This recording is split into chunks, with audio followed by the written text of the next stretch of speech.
Hello, जय श्री कृष्णा जी। आप लोग से एक बात करनी है। ऑनलाइन जो बच्चे बैठे हुए हैं आप लोग, यहाँ पर चल रहा है टेस्ट, इसलिए मैं धीरे धीरे बात कर रहा हूँ आपसे, ठीक है। तो यहाँ टेस्ट चल रहा है, तो अभी 15 मिनट में आई गेस ख़त्म हो जाएगा। तो तब तक मैं क्या करता हूँ कि जो जो चीज़ें कुछ लिखवानी है ना, तो वो अपन लिख लेते हैं। और उसके बाद फिर अपन डिस्कशन स्टार्ट करेंगे। 10 12 15 मिनट में कुछ बात नहीं करूँगा आपसे। मैं कुछ लिखवाना है तो मैं आपको लिखवा रहा हूँ। और उसके बाद ये लोग चले जाएंगे तो फिर अपन आपको पता है फिर अपन क्या करता है, ठीक है। जो तो आप मुझे एक थंब इम्प्रेशन दे दो, तो मैं ऐसा मान के चलो कि you people are ready for this, right? Are you getting my voice? Yes मेरे प्यारे बच्चों, आई लव यू ऑल। जल्दी से बोलो, बोलो। सर फाउंडेशन का चल रहा है क्या? हाँ जी, फाउंडेशन का चल रहा है। फाउंडेशन का अकाउंट से शायद। Good evening. अरे फटाफट से थंब इम्प्रेशन दो तो फिर मैं अपनी कार्यवाही चालू करूं। Say yes, then I will go and. अरे वाह, बहुत बढ़िया, thank you so much, thank you so much. चलो, है ना, मैं आवाज़ बंद कर रहा हूँ अब अपनी, और ये चालू कर रहा हूँ, ठीक है।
हेलो। हाँ जी। ये डिफिकल्ट टू काउंटर फीट है। काउंटर फीट का मतलब होता है नकली नोट। काउंटर फीट का मतलब होता है नकली नोट। नकली नोट छापोगे ना तो बेटा, अभी बच्चे बैठे हैं, बताता नहीं तो तुमको ना। चलो।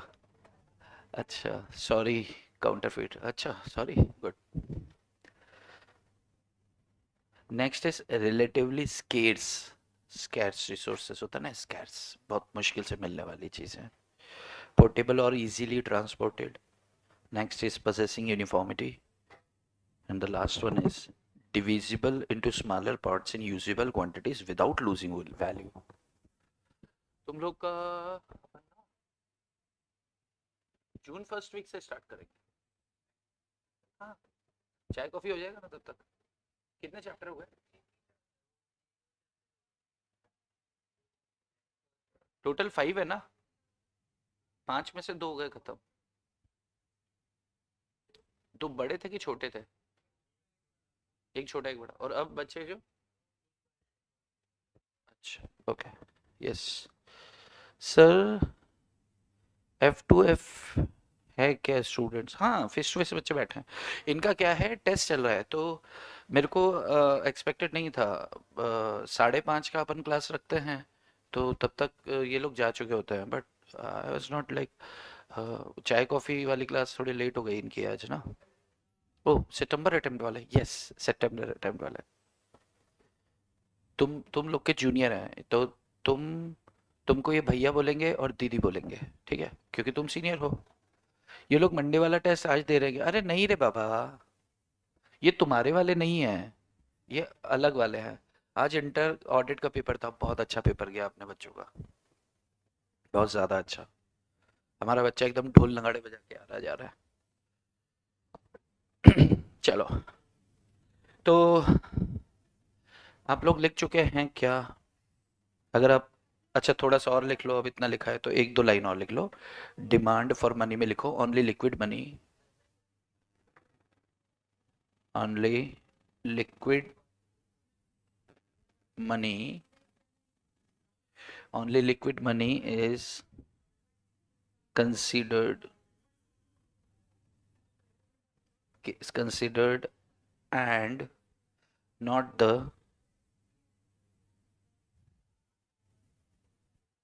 one is invested in securities.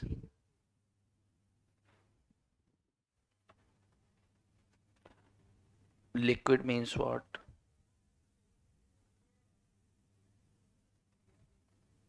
Cash with you.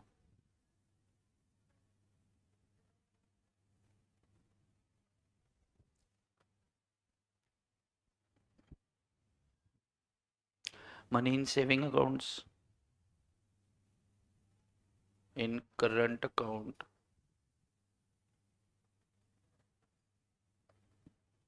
Saving account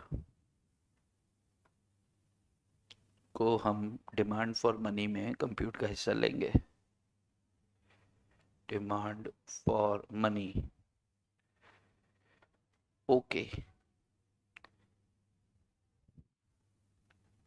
money in bank, FD। FD म्हणजे fixed deposit. Demand for money not to be counted, no liquid।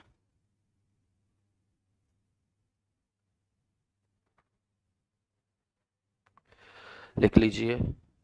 हम आते हैं सर। आप क्या करोगे सर? फेस टू फेस है क्या student? नहीं नहीं, बस अभी ये चले गए। और तुम आके करोगे क्या बे? तुमको साला पता चलना चाहिए कोई है बस। आराम करो, एग्जाम पे ध्यान दे लो अब। हम आते हैं। चलो, आप लोग बाहर जाओगे तो गेट ऐसे वो कर देना बाहर से ना। चलो जी, शुरू करें क्या? चलो लिख लो भाई। जैसे ही सब लोग लिख चुके होंगे तो एक अंगूठा दे देना, बाकी मैं इंतजार कर लेता हूँ तब तक ना, फिर अपन रिकॉर्डिंग भी स्टार्ट कर देंगे। अब आज रिकॉर्डिंग अपना 15 मिनट 20 मिनट कम होगी ना, बढ़िया, अच्छा है, छोटा लेक्चर दिखेगा।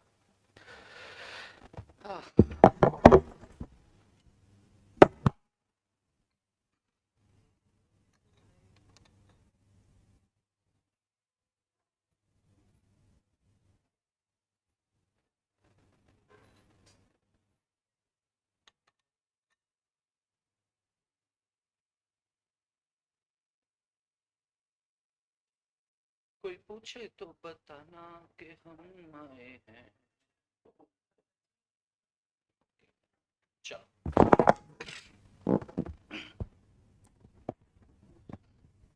चलो जी, वीडियो स्टार्ट करते हैं। मनी मार्केट, चैप्टर 2, चैप्टर 8 है, सॉरी।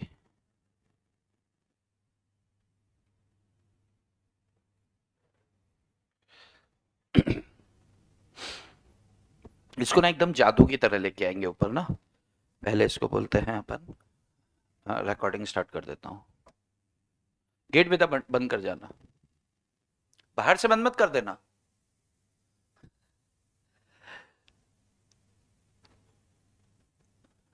हेलो जी, जय श्री कृष्णा। पेश खिदमत है, आज आया हूं मैं एकदम दौड़ भाग करके आपके लिए। और हम लोग एक चैप्टर, नया चैप्टर स्टार्ट करने वाले हैं, जो आपको तो पता भी नहीं होगा हम कौन सा चैप्टर स्टार्ट करने वाले हैं, लेकिन मैं आपको बताने वाला हूं कि हम आज एक अच्छा चैप्टर स्टार्ट करने वाले हैं, एक इंटरेस्टिंग चैप्टर स्टार्ट करने वाले हैं। कैसा चैप्टर स्टार्ट करने वाले हैं, बहुत जल्दी खत्म हो जाएगा और आपको स्कोर देकर जाएगा 8 से 10 मार्क्स।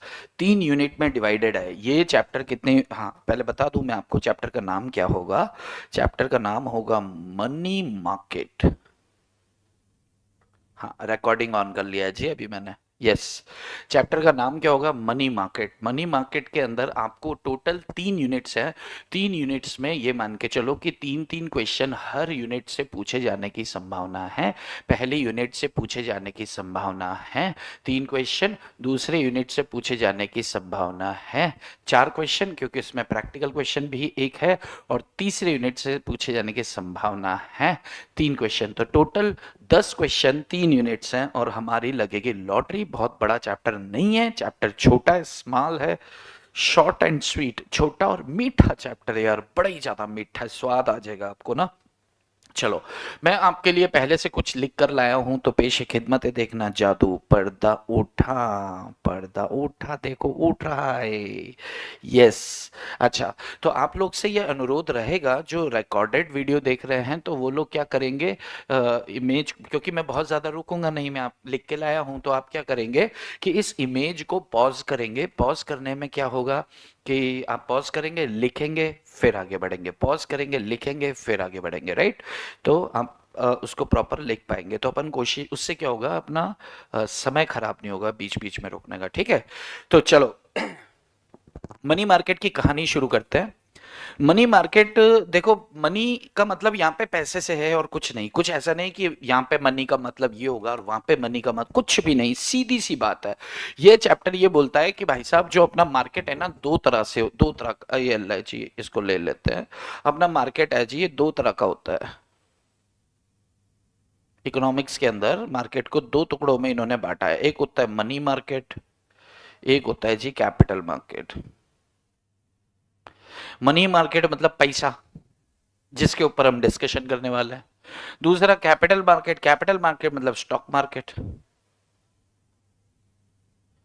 जो कि आपके लेवल, आपके स्तर पर, फाउंडेशन के स्तर पर ये चीजें नहीं है। मैं ये नहीं बोल रहा हूं कि तुम्हारा लेवल नहीं है समझने का, मैं कह रहा हूं कि इंस्टीट्यूट का लेवल नहीं है वो तुम्हें देने का, क्योंकि तुम पढ़ते हो भारी, तुम हर चीज को निपटा देते हो। इसलिए इंस्टीट्यूट ने बोला कि यार हमारा कैपिटल मार्केट को हम बचा के रखते हैं, सीए फाइनल में पूछेंगे। तो इसके लिए उन्होंने इसको अभी बाहर रखा है। जब बाहर रखा है तो हम काहे इस पे अपना जो है भेजामारी करें। अपन भेजामारी करेंगे किसके ऊपर, मनी मार्केट के ऊपर। मनी का मतलब क्या, पैसा। इस यूनिट की स्टार्टिंग में अगर आप जब थ्योरी इसकी पढ़ेंगे तो इसमें सिर्फ यही बताया कि भैया आजकल हर चीज, बिल्कुल स्टार्ट ऐसा ही है, आजकल हर चीज पैसों से मिलती है। अगर आपकी जेब में पैसा नहीं है तो कोई आपका नहीं है। आपको कुछ भी बाजार में चाहिए, कुछ भी मतलब कुछ भी, तो आपको चाहिए पैसा। आप जैसे जैसे कोई चीज देखोगे, मुझे ये परचेस करना है, मुझे मुझे ये माउस परचेस करना है, आपके आपके जहन में यानी कि डिमांड आएगी, डिमांड फॉर मनी। प्रोडक्ट की कीमत से डिमांड फॉर मनी आती है कि मुझे 200 रुपए चाहिए। मौसम बहुत सुहाना है, मौसम बहुत खूबसूरत है, आपको शाम सेलिब्रेट करने का मन कर रहा है, तो आपके दिमाग में जो चीज आएगी, जैसे आपके दिमाग में आया कि यार मुझे क्या खरीदना चाहिए आज ताकि मजा आ जाए, मुझे पकौड़े खरीदने चाहिए, 50 रुपए के पकौड़े। तो अगर वो पकौड़े की कीमत 50 रुपए है तो डिमांड फॉर मनी, ट्रांजैक्शन या यूं कहे कमोडिटी की प्राइस के आधार पर प्राइस बढ़ती जाएगी तो डिमांड भी आपकी बढ़ती जाएगी, ये बता रहा है। इस पूरी यूनिट के अंदर डिमांड फॉर मनी के अंदर यही बताया कि यार आपकी डिमांड फॉर मनी किस तरीके से बढ़ती चली जाएगी, आपको क्या करना है, कुछ और रहा है। ठीक है, तो अब इस चैप्टर के अंदर एक और बात बताई, एक और बात क्या बताई कि भैया पहले क्या होता था कि मनी वनी जैसा कॉन्सेप्ट नहीं था, तो सामान के बदले सामान मिलता था। सामान के बदले सामान मिलता था मतलब क्या? Exchange of goods. Exchange of goods आप समझते हो क्या होता है? एक्सचेंज ऑफ गुड्स आप समझते हो क्या होता है जी? बार्टर सिस्टम होता है। क्या होता है? Barter system. और ये बार्टर सिस्टम में क्या था कि आप जैसे मान लो कि मैं आपके मॉड्यूल का ही एग्जांपल ले रहा हूं, जैसे मान लो मैं एक मैकेनिक हूं, मैं क्या करता हूं, गाड़ियां सुधारता हूं, मिस्त्री हूं मैं क्या हूं, मिस्त्री हूं। अब मुझे लगी भूख बहुत जोर से, मुझे चाहिए अनाज, मुझे चाहिए सब्जी, तो बार्टर सिस्टम के लिए मैं किसको ढूंढूंगा? किसान को ढूंढूंगा। मैं किसको ढूंढने वाला हूँ? किसान को ढूंढने वाला हूँ, क्योंकि उससे मुझे अनाज मिलेगा, उससे मुझे चावल मिलेगा, उससे मुझे दाल मिलेगी, उससे मुझे सब्जी मिलेगी। तो मैं क्या करूंगा, उसकी गाड़ी सुधार दूंगा और उसके बदले मुझे, उसकी कार मैंने रिपेयर कर दी, उसके बदले मुझे क्या मिलने वाला है? अनाज। अब मैं किसान के पास पहुंचा तो किसान के पास, किसान ने बोला कि यार भाई मेरे पास तो कार ही नहीं है, तो क्या सुधारेगा? तो उससे बोला काम कर, वो बगिया है ना, बगिया, उस पे चला जा। और बगिया के पीछे एक बगीरा रहता है, बगीरा बगीरा ठाकुर। तो बगीरा ठाकुर के पास दो दो ट्रैक्टर है, तेरे से ट्रैक्टर बनता है? उसने बोला हाँ बनता है, सुधार दूंगा। वहां गया और वहां ट्रैक्टर वो बोलता है कि मैं तुम्हारा ट्रैक्टर सुधार दूंगा, उसके बदले तुम मुझे अनाज दे दो, बहुत भूख लगी है, रोटी खानी है, घर वाले बच्चे भी खाएंगे सब।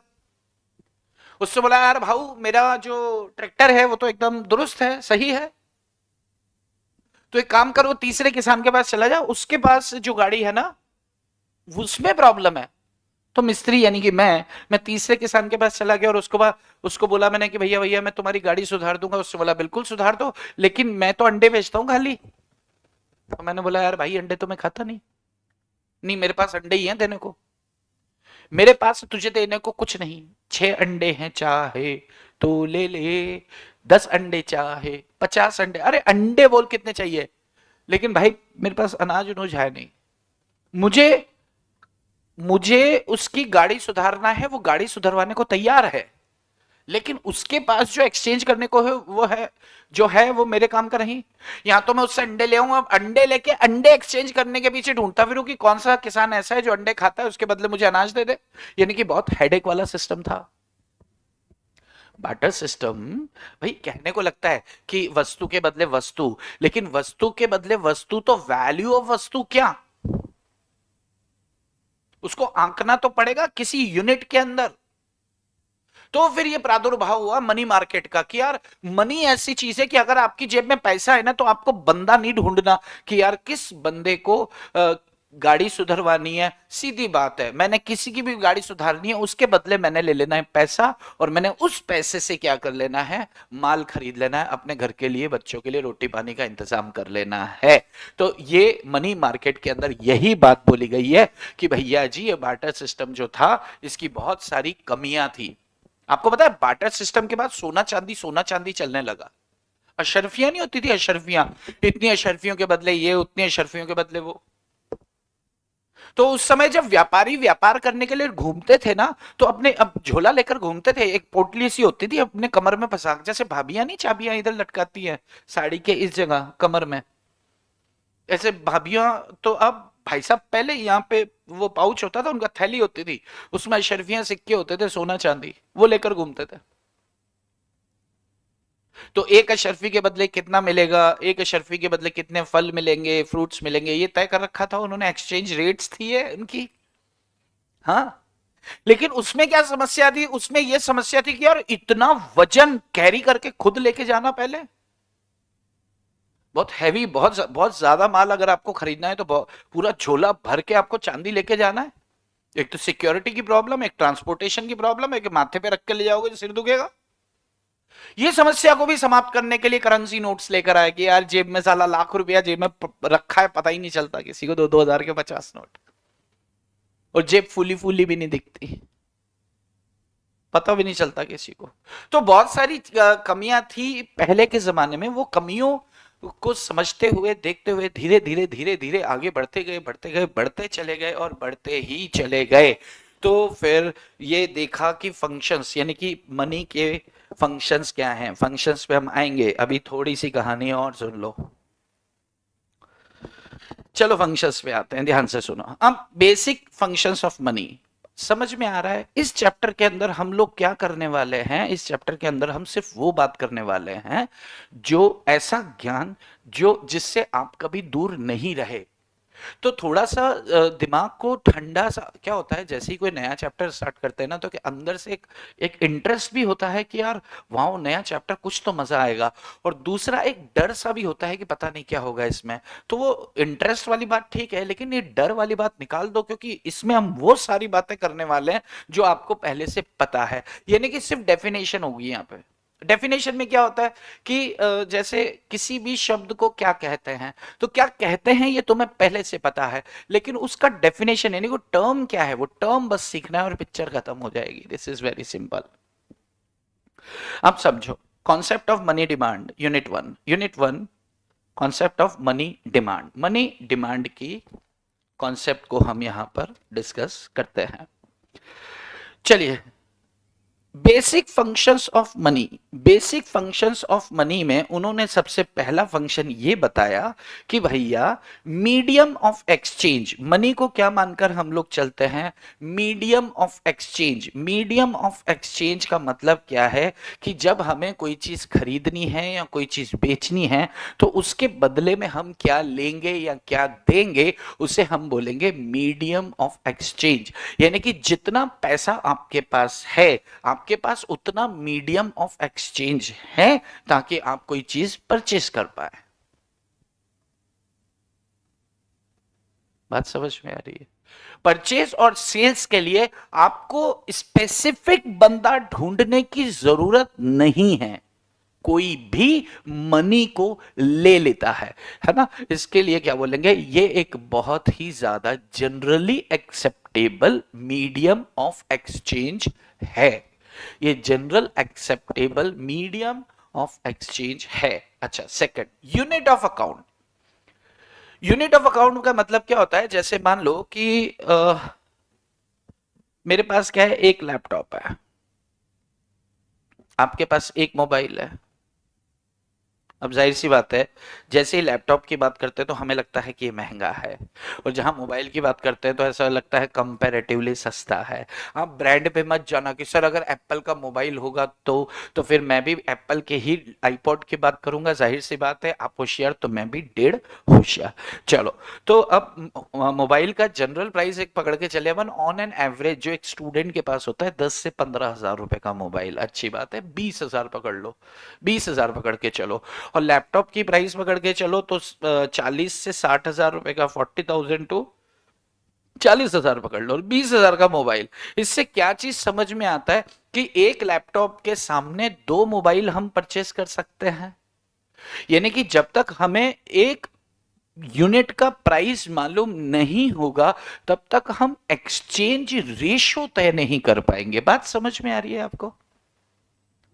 जैसे मोबाइल और लैपटॉप का अगर अपन एक्सचेंज रेशो सोचें कि क्या हो सकता है, कि यार मान लो मेरे पास लैपटॉप है और मैं अपना लैपटॉप आपको बेचना चाहता हूं और बदले में आपका मोबाइल लेना चाहता हूं। आपका मोबाइल भी नया है, मेरा लैपटॉप भी नया है, पर मेरे को यूटिलिटी लैपटॉप की खत्म हो गई किसी कारण से, जो काम था, जो प्रोजेक्ट था वो मुझे नहीं मिल पाया, तो मुझे लगा किसी काम का नहीं है। आपको यूटिलिटी अचानक से आ गई, आपने बोला यार मोबाइल गलत खरीद लिया। मैंने कहा एक काम करते हैं, एक्सचेंज कर लेते हैं। उस आपने आपने मुझे अपना मोबाइल दे दिया तो जाहिर सी बात है मैं आपसे क्या कहूंगा, ओए मेरा लैपटॉप 40,000 का है और तेरा मोबाइल है 20,000 का, चल 20,000 रुपए मुझे और दे। यानी कि आपसे अगर मैं इनकी यूनिट प्राइस नहीं कंप्यूट कर पाता तो मैं एक्सचेंज रेट कैसे निकालता। एक्सचेंज रेट का मतलब वो फॉरेन नहीं है। एक्सचेंज रेट मतलब है कि मैं आपको कुछ दे रहा हूं, उसके बदले में मुझे क्या चाहिए, उसके अलावा और क्या चाहिए। बात समझ में आती है तो ओके ओके लिख दीजिएगा। क्लियर है। And the number 3 basic function में तीसरा फंक्शन एंड महत्वपूर्ण फंक्शन क्या है, तीसरा एंड इंपॉर्टेंट फंक्शन क्या है, तीसरा और इंपॉर्टेंट फंक्शन है store of value. Store of value का मतलब क्या है, सेविंग्स। स्टोर ऑफ वैल्यू का मतलब क्या है, सेविंग्स। यहां पे बोला है कि people can save and use it later. Money का तीसरा फंक्शन यहां पर बताया है, मनी का तीसरा फंक्शन यहां पर बताया है कि भैया पैसा आता है तो पैसा हम डायरेक्ट पूरा, जैसे मेरे पास 100 रुपए है तो 100 रुपए को पूरा मैं आज में खर्च नहीं करूंगा। मैं क्या करूंगा, 100 में से 60 रुपए खर्च कर दिए, 40 रुपए मैंने सेव कर दिया कल। यस, 100 रुपए में से 70 रुपए मैंने खर्च कर दिए, 30 रुपए सेव कर दिए। 100 रुपए में से 55 रुपए मैंने खर्च कर दिए, 45 रुपए सेव कर दिए। तो इसे क्या कहेंगे, स्टोर ऑफ वैल्यू। क्या कहेंगे, स्टोर ऑफ वैल्यू मतलब सेविंग्स लिख लो उसके नीचे, क्योंकि स्टोर ऑफ वैल्यू आप कई बार कंफ्यूज हो जाते हो। एक बार एग्जाम में इंटर लेवल पे जब ये क्वेश्चन होता था तो वहां पर एक क्वेश्चन पूछा गया था कि बताओ बच्चों बताओ बेसिक फंक्शंस ऑफ मनी कौन कौन से हैं। तो यहां पर जो मॉड्यूल में हमें तीन, देखो और भी एक था लेकिन मैंने नहीं लिखा, क्यों, क्योंकि मॉड्यूल में तीन ही देके रखे हैं। तो मॉड्यूल में जो देके रखे हैं, number 1 medium of exchange. Basic functions of money में पहला क्या है, medium of exchange. Medium of exchange number 1, इसको हमने समझ लिया कि यार कुछ भी खरीदना बेचना है तो आपके पास मीडियम ऑफ एक्सचेंज है। दूसरा unit of account. Unit of account मतलब क्या है कि एक कॉमन बेसिस प्राइसेस को लेकर हमें देता है ताकि हमें तय कर सकें कि कौन सी चीज कितने की है, बेसिस प्राइस कितने की है, पता चले हमें कि क्या लेना देना करना है। और तीसरी बात है स्टोर ऑफ वैल्यू, मतलब ये कहता है कि मनी का फंक्शन नंबर 3 है सेविंग्स। मतलब जरूरी नहीं कि जो भी पैसा आपके पास आया उड़ा दो, खर्च कर दो। कुछ लोगों की टेंडेंसी होती है कि पैसे को बचाया भी जाए। तो पीपल कैन सेव मनी क्यों करते हैं, ताकि उसे बाद में उपयोग कर सकें। उसे कहते हैं आप ये तीन बेसिक फंक्शंस हैं आपके इसके, ये मनी के। क्लियर है। इसके बाद एक टर्म है फिएट मनी। क्या होता है फिएट मनी का मतलब और कुछ भी नहीं है, ऐसा मनी जिसका अपने आप में कोई वैल्यू नहीं है। ध्यान से समझना, तीसरी बार में समझ आएगा। ऐसा मनी जिसका अपने आप में कोई वैल्यू नहीं है, कोई इंट्रिंसिक वैल्यू नहीं है, उसका कोई औकात नहीं है यार, सीधी बात, औकात is a very right word. उसका कोई कोई हैसियत ही नहीं है, अपने आप में उस मटेरियल की कोई वैल्यू नहीं है, लेकिन मीडियम ऑफ एक्सचेंज की तरह उसे यूज किया जाता है क्योंकि गवर्नमेंट ने कहा है कि यही लीगल टेंडर है। एक बार फिर से सुनो, एक बार फिर से सुनो। It is worthless materially. इसका मतलब है कि उसकी अपने आप में कोई वैल्यू नहीं है। It is worthless materially but has a value simply because of a nation. Government ने कह दिया कलेक्टिवली अग्री टू अस्क्राइब, यानी कि उसके ऊपर जो लिखी हुई है, अस्क्राइब मतलब जो उस पर लिखा हुआ है, a value to it, a value to it. फिर से सुनो, फिर से। अच्छा कितने लोग को समझ में आया। एक काम करो, आपकी जेब में 10 रुपए, 50 रुपए, 5 रुपए, 100 रुपए, 500 रुपए कोई नोट है तो फटाफट निकाल के देखो उसे, जल्दी से देखो, जल्दी से देखो। कोई भी बच्चा, जो भी बच्चा निकाल के अपने हाथ में नोट रख लेगा वो क्या करेगा, वो बोलेगा यस। क्या बोलेगा, यस। 500 का, 100 का नोट निकालो और बोलो यस, हाथ में ले लो नोट या सिक्का। 1 रुपया, 2 रुपया का सिक्का अगर जेब में खनक रहा हो तो उस खनक को बाहर निकाल लो मेरे मित्र, है ना। वो जबरदस्ती पेंट में वजन डाल देते हैं और हमें को बहुत भारी पेंट लगती है। तो this is fiat money. Okay सुनो, आपके पास 10 रुपए का नोट है, आपके पास 500 रुपए का नोट है। 500 रुपए का नोट है क्या, एक कागज का टुकड़ा। अरे सोहम, जो कागज तुमने निकाला है जेब से, पीटी जो कागज आपने निकाला है तो कागज, क्या उस कागज की कोई वैल्यू है क्या, नहीं। उस कागज की कोई वैल्यू नहीं है, लेकिन उसकी वैल्यू है। अरे यार है तो कागज का टुकड़ा ना। कोई मेटल ले गया, जैसे पहले क्या होता था, सोने की अशर्फियां, तो सोने की वैल्यू होती थी, उसके बदले कुछ मिलता था। लेकिन अभी क्या है, एक कागज का टुकड़ा दे रहे हैं, उसके बदले बहुत कुछ मिल रहा है। और उस कागज के टुकड़े के बदले में सोना तक मिल रहा है। क्या उस कागज के टुकड़े की खुद की अरे कोई वैल्यू नहीं है, लेकिन हमारी सरकार ने, हमारे नेशन ने क्या बोला, ओए ये कागज के टुकड़े पे अगर 500 लिखा है तो इसकी 500 रुपए वैल्यू है, 2000 लिखा तो इसकी 2000 रुपए वैल्यू है, 50 नोट देंगे तो क्या 1 लाख रुपए वैल्यू है, 1 लाख रुपए का गोल्ड दे दे, 50 कागज के टुकड़े फेंके, उसके बदले में क्या मिला, गोल्ड मिला। लेकिन उन कागज के टुकड़ों की अपनी मटीरियली है तो कागज, ये इतना खूबसूरत कागज है, ये इतना सुंदर कागज है, ये इतना रसीला कागज है, जिसने डस्टबिन आज तक नहीं देखा होगा। बड़ी विडंबना की बात है कि कागज मतलब डस्टबिन, लेकिन ये ऐसा कागज है कि डस्टबिन से निकाल के लोग ले जाते हैं यार, डस्टबिन में डालते नहीं है। समझ में आ रही है? फिएट, फिएट मनी मतलब अपने करेंसी नोट की बात कर रहे हैं ये रामखोर। अरे भाई, फिएट मनी मतलब क्या, करेंसी नोट की बात हो रही है। हाँ,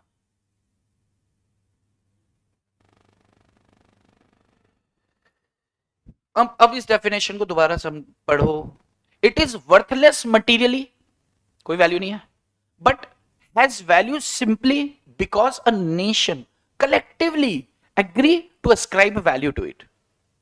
कितने लोग को समझ में आ गया फिएट मनी? फटाक से हाथ खड़ा, अंगूठा दे दो, क्वेश्चन बनने वाला है 100%। एक क्वेश्चन ये बन चुका है, मान लो आप फिएट मनी के ऊपर।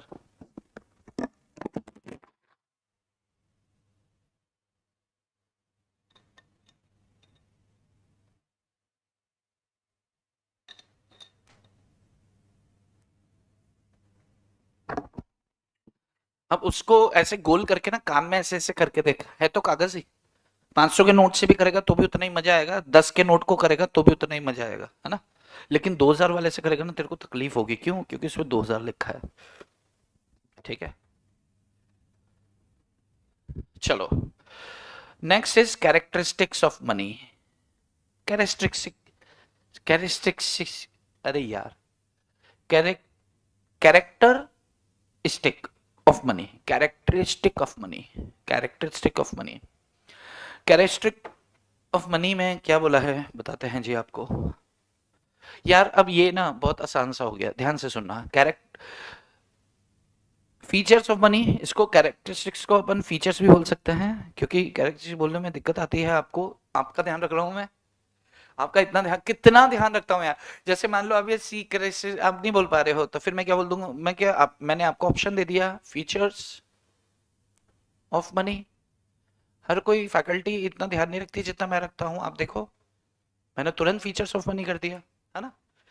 तो फीचर्स ऑफ मनी, क्या फीचर्स है? पहला, जनरली एक्सेप्टेबल, जिसके पास ले जाओ वो ले लेगा। फॉरेन अपनी इंडियन करेंसी है, इंडियन करेंसी 10 का नोट, 500 का नोट, 100 का नोट, अब कटा फटा नहीं होना चाहिए, वरना अपने को भगा देते हैं। लेकिन हाँ, आपको जनरली एक्सेप्टेबल है, यानी कि जब जिसके पास जाओ वो तैयार खड़ा है कि लाओ जी, मैं तैयार हूं, मुझे दे दो, मैं तैयार हूं, मुझे दे दो, बिल्कुल मना नहीं करते, generally acceptable bye all. Second, durable and long lasting, हमारी करेंसी जो है वो ड्यूरेबल और लॉन्ग लास्टिंग, साला ऐसे जैसे विज्ञापन चल रहा है किसी चीज का, ठीक है। लेकिन अब इंस्टीट्यूट ने मॉड्यूल में लिखा कि ये ड्यूरेबल है, ये लंबे समय तक चलती है, जल्दी फटती नहीं। और सिक्के तो क्या खत्म ही नहीं होते हैं, सिक्के तो तुम खा जाओ बस, तो अंदर जाएंगे फिर निकल के बाहर आएंगे, ठीक है। थैंक यू सर, इतना ध्यान रखना, हाँ बहुत ध्यान रखना पड़ता है, बहुत ज्यादा, बहुत बहुत मासूम हूं मैं, बहुत ध्यान रखता हूँ आपका।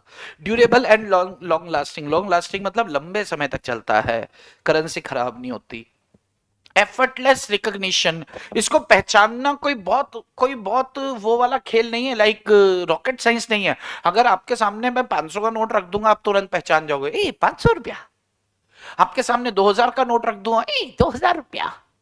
आपके सामने मैं 20 का नोट रख दूंगा, इसका मतलब ये थोड़ी कि आपको पहचान ही नहीं आ रहा कि यार यो खाइए यार भाई साहब, हमारे तो समझ ही नहीं आ रही हो यार, ये 20 को नोट समझ नहीं आयो। तो अगर समझ आएगा, आएगा देखते ही समझ। एफर्टलेस रिकॉग्निशन, ऐसा थोड़ी है कि जो 3000 का नोट है उसके ऊपर मेरी फोटो आएगी और 5000 के नोट पे आपकी फोटो आ जाएगी, 50 के नोट पे भगत सिंह की फोटो ना, सब जगह गांधी जी टिके हुए, तो सब जगह गांधी जी टिके हुए, तो एफर्टलेस रिकॉग्निशन बड़ा आसान है जी इसको पहचानना। नेक्स्ट है difficult to counterfeit. Counterfeit का मतलब क्या होता है? जाली, जाली नोट, नकली। नकली नोट बनाना बहुत टफ है, क्योंकि बहुत सारी, अपने वो पिक्चर देखी थी फर्जी, उसके अंदर ये आर्टिस्ट होता है, वो आर्टिस्ट, एक आर्टिस्ट होता है, वो बना लेता है जाली या नकली नोट जो बिल्कुल हूबहू ओरिजिनल जैसे लगते हैं, लेकिन ओरिजिनल जैसे लगते हैं ओरिजिनल नहीं होते, कुछ तो लूप होल रह ही जाता है। इतने सारे क्रॉस चेक्स हमारे करेंसी नोट में लगे होते हैं, इसलिए difficult to counterfeit. Counterfeit मतलब है नकली, जाली, बदमाशी करना, फ्रॉड। रिलेटिवली स्कैर्स, स्कैर्स होता है, जाहिर सी बात है, क्योंकि आरबीआई बनाता है और आरबीआई के अलावा देश में कोई नहीं बनाता है, तो जाहिर सी बात है स्कैर्स तो होगा, यानी कि कम पाए जाते हैं, लेकिन सप्लाई पूरी करता है देश में। Portable and easily transported, very good. Portable and easily transported का मतलब क्या है? जैसे सोना चांदी, मैंने बोला ना आपको, गधों के ऊपर रख के और सोना चांदी लेके जाते थे पुराने जमाने के लोग, लेकिन अब क्या है, गधों की भी कमी हो गई है, और मतलब अब जो है ट्रांसपोर्टेशन महंगा हो गया, इसलिए जेब में करेंसी रखो और मस्त रहो, है ना। Next, possessing uniformity. यूनिफॉर्मिटी मतलब एक रूपता होती है, जैसे मैंने बोला गांधी जी मतलब Gandhi ji. Next, divisible into smaller parts in usable quantities. जैसे मान लो मुझे 1 रुपए की कोई चीज चाहिए तो मैं 1 रुपए का सिक्का दूंगा, अगर मुझे 50 की कोई चीज चाहिए तो मैं 50 रुपए का नोट भी मेरे पास अवेलेबल है, यानी कि हमारे पास स्मॉलर पार्ट्स इन करेंसी भी अवेलेबल है, ताकि हमें ट्रांजैक्शन में कोई इश्यूज ना आए, और उससे उसकी वैल्यू भी नहीं गिरती। इसका भाई 5 का सिक्का है, इसका जैसे क्या होता है, 5 रुपए का कोई चीज खरीदो आप, बड़ा पैक आता है 40 रुपए का, कोई भी नमकीन कोई भी चीज देख लो, बड़ा पैक आएगा 40 रुपए का, मान लो उसमें आता है आधा किलो, 20 रुपए का लोगे ना तो 200 ग्राम देंगे, 50 ग्राम कम, यानी कि उसकी वैल्यू गिर जाती है, ऐसा होता है। 10 रुपए का लोगे तो 80 ग्राम दे देंगे, 10 रुपए का 80, तो 20 रुपए का कितना होना चाहिए, 160, लेकिन 20 रुपए में 200 ग्राम। अब 20 रुपए में 200 ग्राम तो 40 में होना चाहिए 400 ग्राम, नहीं 500 ग्राम दे रहे हैं, आधा किलो दे रहे हैं। यानी कि जैसे जैसे छोटा पैकेट होता जाता है वैसे वैसे उसका वैल्यू भी गिरती जाएगी। बात समझ में आ रही है? यानी कि प्राइस बढ़ा देते हो, तो उसके यहां पर क्या है कि अगर 10 रुपए का सिक्का है तो 10 रुपए की वैल्यू, 5 रुपए का सिक्का है तो 5 रुपए की वैल्यू, इनकी वैल्यू नहीं गिरने देते हैं डिविजिबल, यानी कि 1 रुपए का, 2 रुपए का, 5 रुपए का, 10 रुपए का, 50 रुपए का, 100 रुपए का, 200 रुपए का, 500 रुपए का, 2000 रुपए का, इतनी सारी करेंसी है हमारे पास और सबकी उतनी ही वैल्यू है। अगर एक एक रुपए के 2000 सिक्के दूंगा तो 2000 का एक नोट पा जाऊंगा मैं, और मैं इस दुनिया का सबसे खुश व्यक्ति कहलाऊंगा, मेरे पास इतने सारे पैसे एक नोट में आ गए। ठीक है, तो this is all about what characteristics of ये मनी। ठीक है, आते हैं आगे। अब आती है बात जी डिमांड फॉर मनी की। अब पिक्चर चालू होने वाली है, वो बहुत जल्दी खत्म हो जाएगी, शायद नहीं इसमें कुछ।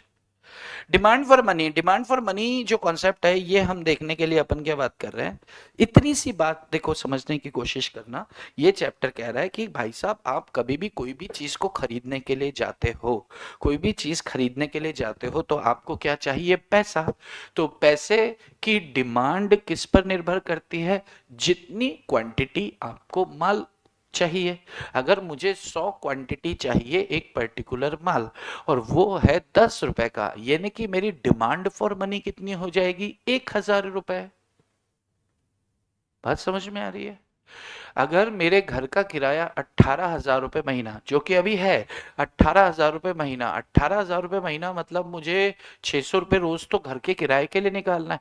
मान लो सारा खर्चा अगर मेरा मिलाकर 40,000 42,000 रुपए महीना इधर पूना का खर्चा है, मान लो मेरा 45,000 पकड़ लो, 45,000 का मतलब क्या है, 1,500 रुपए रोज की कमाई होनी चाहिए मेरी। तो मेरी डिमांड फॉर मनी कितनी हो जाएगी यार, इतना सारा खर्चा करने के लिए 1,500 चाहिए। बात समझ में आ रही है? तो जितने एक्सपेंसेस आपके सामने खड़े होते जाएंगे उतनी डिमांड फॉर मनी आपके अंदर से निकल के आएगी। अलग अलग थियरीज हैं, अलग अलग वो आएंगे, अभी फिशर भाई साहब आएंगे, पीगू भाई साहब आएंगे और मार्शल जी आएंगे। तो ये मार्शल मशाल लेके घूमता रहता है यार पूरे इकोनॉमिक्स में, चाय कॉफी से चला था ये मार्शल। चाय कॉफी मतलब आपका क्या बोलते हैं उसको, माइक्रो इकोनॉमिक्स से चला था, मार्शल था ना उधर भी। तो मार्शल अपनी मशाल लेके ऐसे चला आ रहा है, यहां भी आ गया है। तो कैम्ब्रिज यूनिवर्सिटी का बंदा है भाई, ऐसे हल्का पतला थोड़ी है, बहुत भारी चीज है। तो उन्होंने भी कहा कि भाई हमारे हिसाब से ऐसा, ओ भाई तुम्हारे हिसाब से भी पढ़ लेंगे, तुम्हारे हिसाब से ही पढ़ेंगे, अपना तो दिमाग हम लगाते हैं ही नहीं, हम तो क्या है। फैकल्टी आज मॉड्यूल में जो दे दिया उसके आधार पर हमने समझा देना है, ताकि बच्चा भी एग्जाम में पास होके आगे निकले थोड़ी सा ज्ञान लेकर। चलो, अरे भाई शादी है, ओके।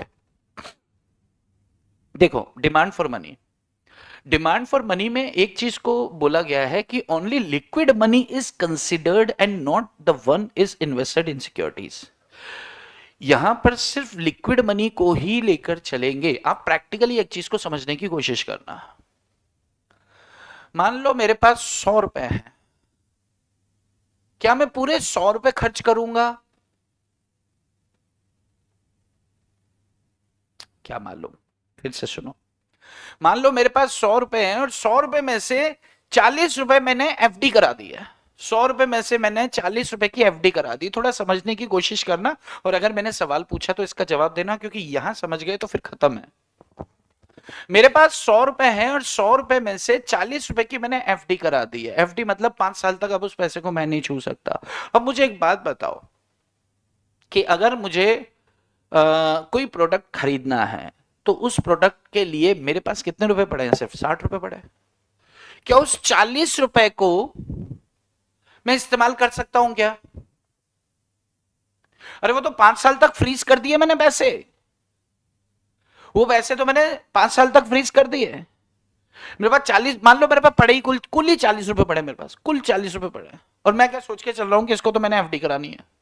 इतने में सामने मेरे पास एक चीज आती है 40 रुपए की, तो वो 40 रुपए के लिए 40 रुपए मेरे पास तो है, तो डिमांड बिल्कुल नहीं है। नहीं नहीं नहीं, no no no no no no, ये 40 रुपए तो मैंने किधर के लिए रखे हैं? एफडी के लिए। क्यों एफडी करानी है? कल को बच्चा बड़ा हो जाएगा तो उसकी शिक्षा है, तब पैसे यूज करूंगा। ये 40 रुपए को मैं क्या करने वाला हूं? भाई बच्चे की शादी करनी है, वो एफडी तब खुलवाऊंगा, यानी कि इस 40 रुपए का मैं यूज करूंगा, सवाल ही नहीं पैदा होता। अब सामने कोई 40 रुपए की चीज आई है, तो ये 40 रुपए की मेरे लिए क्या होगी? डिमांड फॉर मनी होगी। आप प्रैक्टिकली सोचो, 40 रुपए मेरे पास हैं, लेकिन ये खरीदने को नहीं है, इसका कुछ और उपयोग है, और वो फ्रीज है, उसको मैं छू नहीं सकता, उसको मैं छू नहीं सकता। तो फिर मैं क्या करूंगा? ओहो, 40 रुपए की तो डिमांड आ गई जी। यानी कि यहां पर लिक्विड मनी को सिर्फ कंसीडर किया जाएगा। लिक्विड मनी यानी कि जो पैसा आप खर्च कर सकते हो, वो जो पैसा आप खर्च कर ही नहीं सकते तो वो डिमांड का हिस्सा नहीं होगा। वो पैसा तो आप सेविंग्स के लिए, और सेविंग भी ऐसी जिसे आप यूज, सेविंग दो प्रकार की होती है, एक होती है शॉर्ट टर्म और एक होती है लॉन्ग टर्म। तो शॉर्ट टर्म को तो फिर भी चलो इसको कंसीडर कर लेंगे, लेकिन लॉन्ग टर्म का मतलब तो क्या हो गया यार? उस पैसे को तो निकाल ही नहीं सकते। जब निकाल ही नहीं सकते, यूज कर ही नहीं सकते, तो क्या लेना उसका? बात समझ में आ रही है? तो डिमांड फॉर मनी चैप्टर के अंदर, डिमांड फॉर मनी का मतलब क्या है यहां पर? Only liquid money. Liquid money मतलब which is easily convertible into cash. या तो कैश ही हो या फिर बैंक में पैसा पड़ा हो। तो बैंक में पैसा अगर रखा है तो that is also, that amounts to cash also. यहां कोई ऐसी चीज है आपके पास कि जैसे ही बाजार में बेचने निकलोगे तुरंत बिकेगा, that is also convertible into cash. तो that will be also considered while calculating demanding for money, demand for money. Liquid means cash with you, कितना पैसा आपके पास रखे हो। Money is in current account और सेविंग अकाउंट। अगर money Kasa में पड़ा है, CASA, करंट अकाउंट या सेविंग अकाउंट्स में पड़ा है, मतलब उसको तुरंत यूज किया जा सकता है, अपन करते हैं, तो डिमांड फॉर मनी में उसको शामिल कर लिया जाएगा। Money in bank, FD, FD में पैसा पड़ा है, क्या हम यूज कर सकते हैं? नहीं। कोई चीज खरीदनी थी हमें, 5,000 की चीज है, हमारे सामने डिमांड आई, 5,000 रुपए चाहिए भाई, 5,000 चाहिए। अरे हमारे खाते में पैसे पड़े, लेकिन वो FD में पड़े हैं। अगर हमारे सेविंग में पड़े होते तो अपन क्या करते? खरीद लेते। लेकिन FD में पड़े, डिमांड है जी 5,000 का, कुछ करना पड़ेगा। बात समझ में आ रही है क्या? ये कॉन्सेप्ट समझ में आया? FD और CASA, current account, saving account, फटाफट से आंसर करो। इसकी कुछ अप्रोचेज हैं, इसकी कुछ थियरीज हैं, वो थियरीज अब अपन डिस्कस करेंगे। मेरे ख्याल से बेसिक कॉन्सेप्ट डिस्कशन काफी हो चुका, तो will go with the theory. Theories मतलब जो वो भाई साहब लोग आके कह गए ना कुछ भी, तो उसको भी तो समझना है। But you please, you people just answer me fast. If each and everything is going good, you can answer me.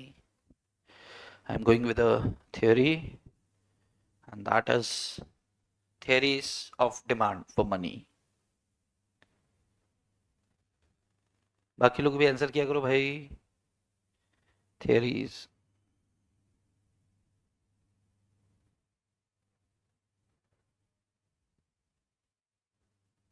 Theories of demand for money.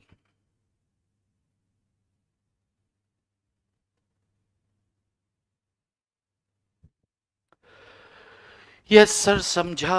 Yes sir, yes sir, yes sir, yes sir. 3 मैप 4 टिंग टिंग टिंग टिंग। चलो बढ़िया। Okay देखो, theories of demand for money, इसमें कुछ अप्रोचेस है। फर्स्ट अप्रोच है आपकी classical approach. First classical approach, classical approach फटाफट फटाफट से खत्म होंगी, ये इजी है। क्लासिकल अप्रोच, क्लासिकल अप्रोच का एक नाम और है the quantity theory of money, QTM. QTM, quantity theory of money. इसका एक नाम और है, इसका एक नाम और है कैश ट्रांजैक्शन अप्रोच भी बोलते हैं इसे। कैश ट्रांजैक्शन अप्रोच भी बोलते हैं। इतनी इजी थियरी थी ना, आप भी, मैं बताऊंगा अभी आपको, आप भी बोलोगे यार क्या लप्पू बात है, लेकिन लप्पू है चाहे पप्पू है, अपने को पढ़ के खत्म तो करना है ना। क्लासिकल अप्रोच, क्यूटीएम, क्यूटीएम इसको क्वांटिटी थियरी ऑफ मनी भी बोलते हैं। तीसरी बात है cash transaction approach, cash transaction approach भी बोलते हैं इसको। ये लेकर आए थे भाई साहब आपके, ये लेकर आए थे इरविंग फिशर भाई साहब। ये ओल्डेस्ट थ्योरी है, ओल्डेस्ट थ्योरी है जी, वन ऑफ द ओल्डेस्ट। कौन लेकर आए थे ये? Irving Fisher. फिशर लिख दूं सिर्फ? फिशर भाई साहब, फिशर भाई, भाई साहब। तो फिशर भाई साहब ये लेकर आए थे, ठीक है। इन्होंने एक बुक लिखी थी परचेजिंग पावर ऑफ मनी 1911 में, उसमें इसको बताया था इन्होंने, परचेजिंग पावर ऑफ मनी। एक बुक लिखी थी भाई साहब ने, किस, कौन से भाई साहब ने? फिशर भाई साहब ने। कौन सी सन में लिखा था? 1911 में। उसके अंदर इन्होंने बताया कि साहब जो मनी का सीन है वो यहाँ से होता है। यहाँ पर इन्होंने एक एक प्रिंसिपल या एक सिद्धांत कह दिया, एक बात कह दी, और वो बात क्या थी कि मनी जो है, मनी जो डिमांड किया जाता है, मनी की जो डिमांड होती है, डिमांड ऑफ मनी, मनी की जो डिमांड होती है किस लिए होती है?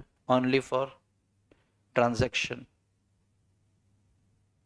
Only for transaction, not to save. Demand कब होगी? पैसे आएंगे। क्यों चाहिए पैसा? माल खरीदना, इसलिए नहीं कि बचाना है। पैसे की डिमांड क्यों होती है? माल खरीदना है, इसलिए नहीं कि बचाना है। बस बहुत छोटी सी बात है, खत्म। Approach is over.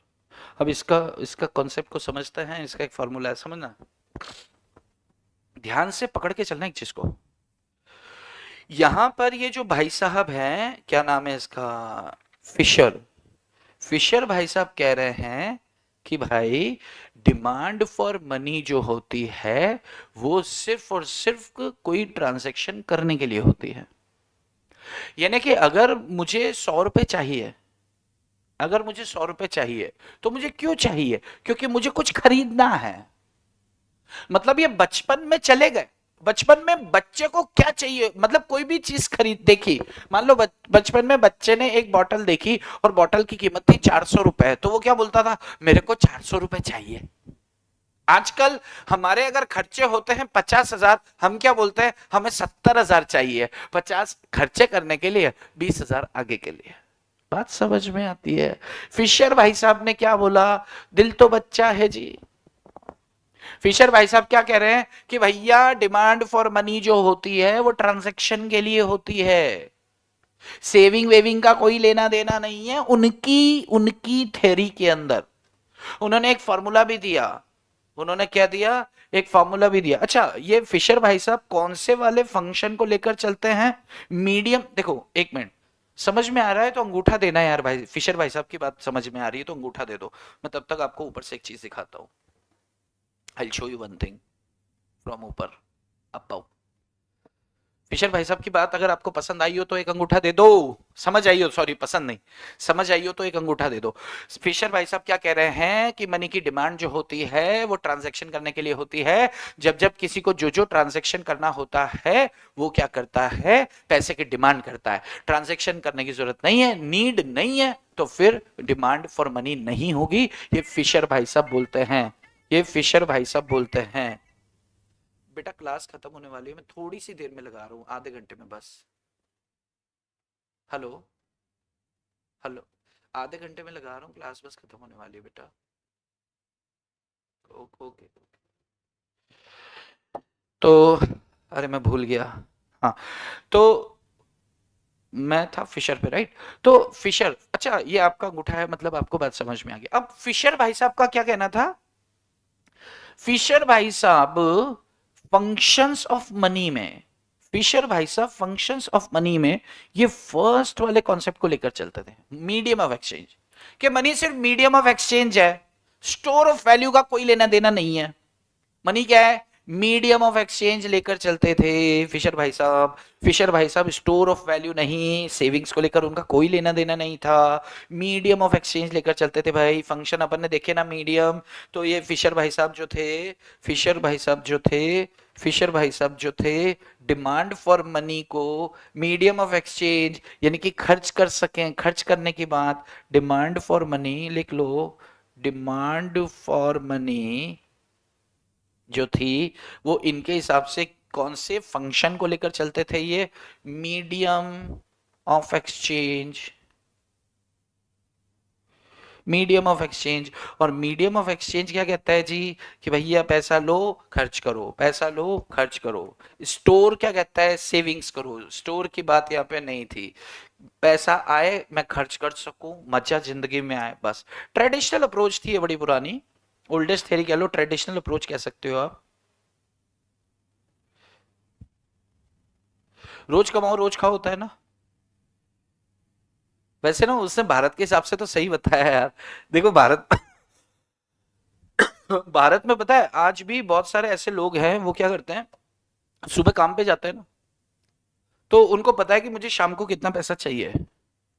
उसको सुबह से लेके शाम तक रोटी पानी ये वो लेना देना, दारू, लास्ट में उसको थकान होती है तो वो क्वार्टर वाटर सबके लिए सारा इंतजाम रखता है वो। और वो कहता है मेरे 500 रुपए, 2 5 10 रुपए बचे बचे पता नहीं बचे, लेकिन मुझे इतना पैसा तो चाहिए ही। यानी कि वो सेविंग्स के बारे में कम सोचता है, वो रेगुलर रूटीन डे बेचारे का निकल जाए सोचता है। तो ये फिशर भाई साहब उसके क्वार्टर का ध्यान रखते थे। ठीक है, तो फिशर भाई साहब ने उस पर थोड़ा दिमाग लगाया। बात समझ में आती है? यहाँ पर फिशर भाई साहब ने एक इक्वेशन दी, और वो इक्वेशन क्या थी? M V is equals to P T. M V is equals to P T. यहां पे एम वी पहले जो मॉड्यूल में दिया है इसको लिख लो। M is equals to the total amount of money, total amount of money in circulation. V, V is equals to transaction velocity of circulation, transaction velocity of circulation. ये किस में दिया होता है? परसेंटेज में दिया होता है, मैं आपको पहले ही बता दूं। वेलोसिटी किस में दी होगी? परसेंटेज में दी होगी। P, P is equals to average price level,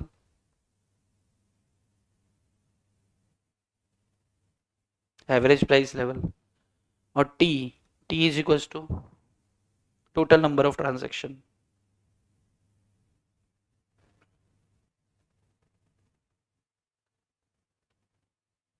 total number of transaction. Fisher भाई साहब ने इक्वेशन क्या दिया, M V is equal to P T. M V मतलब, एम का मतलब क्या, आपके पास टोटल कितना पैसा, सीधी बात। जैसे मान लो आपके पास टोटल है 50,000 रुपए, एम इज इक्वल टू 50,000 रुपए। आपके पास टोटल कितने रुपए है, 50,000। Transaction velocity in circulation, V. V क्या कह रहा है कि उस 50,000 में से आप कितना खर्च करोगे। फिशर क्या कहता है, जितना पैसा है पूरा करो, सेविंग नहीं करनी। सेविंग नहीं करनी है आपने, आपने सेविंग करनी है क्या, नहीं करनी चाहिए, सेविंग कोई नहीं करनी। यानी कि 100% वेलोसिटी होगा। पी प्राइस, मान लो एक एक गुड्स जो है वो 100 रुपए का है, कोई भी एक कॉमोडिटी आप खरीद रहे हो 100 रुपए की है, तो फिशर भाई साहब क्या के अनुसार कितने ट्रांजेक्शन आप कर सकते हो, तो 50,000 डिवाइड बाय 100। अरे भाई, P is equal to M V divide by T. Yes, P नहीं, अच्छा यहां T है ना, T is equal to M V divide by P। तो एम वी क्या है, 50,000 इंटू 100% डिवाइड बाय 100। तो 50,000 divide by 100 is equal to कितना, 500, 500। यानी कि 500 यूनिट्स आप परचेज कर सकते हो आपके 50,000 रुपए से। या यूं कहें, आपको 500 यूनिट्स परचेज करनी है, आपको 500 यूनिट परचेज करनी है 100 रुपए वाली, तो आपकी मनी की डिमांड कितनी है, आपको कितना पैसा चाहिए, 50,000 रुपए चाहिए। आप कैसे भी इधर से उधर से कैसे भी कंप्यूट करो, आपका निकल के आ जाएगा जो फिगर आपको चाहिए होगा। बात समझ में आ रही है क्या, आंसर करो, मैं इंतजार कर रहा हूँ। हाँ बेटा, क्लास चल रही है, क्लास जैसे ही खत्म होगा सबसे पहले तुझे फोन करूंगा, ठीक है, ओके। आंसर करो भाई, ये समझ में आया क्या इक्वेशन, ये इक्वेशन समझ में आया क्या, फटाफट फटाफट लिखो, आंसर आंसर करो। ये इक्वेशन समझ में आ रहा है क्या आपको, सीधी सी बात है। फिशर भाई साहब क्या कह रहे हैं, जितना पैसा है सब खर्च कर दो, जो कि हमें तो प्रैक्टिकेबल नहीं लगता। हर आदमी थोड़े से पैसे आजकल जेब में बचाना शुरू कर दिया। हम मम्मी से भी पॉकेट मनी लेते हैं, पापा से 10 रुपए लिए, 15 रुपए, 50 रुपए लिए ना, तो पूरे 50 के 50 नहीं उड़ाएंगे। ज्यादा उड़ाते हैं, उधार कर लेते हैं, नहीं। अभी अपन वो बात नहीं कर रहे, अपन अपन लड़के लड़कों की बात नहीं कर रहे, लड़कियां नहीं करती हैं, लड़कियां सेविंग की वो रखती हैं थोड़ी, है ना। लड़के लोग तो हरामखोर होते हैं। चलो एम वी अभी लिख लो, M V is equals to M V, M V is equals to, या it represents money you have, money you have and willing to spend, and willing to spend, and willing to spend. PT, PT represents demand, demand for money. PT क्या बताता है, price into transaction is equal to what, कितना चाहिए आपको, पैसा कितना चाहिए, total amount of goods and services, और total amount of goods and services.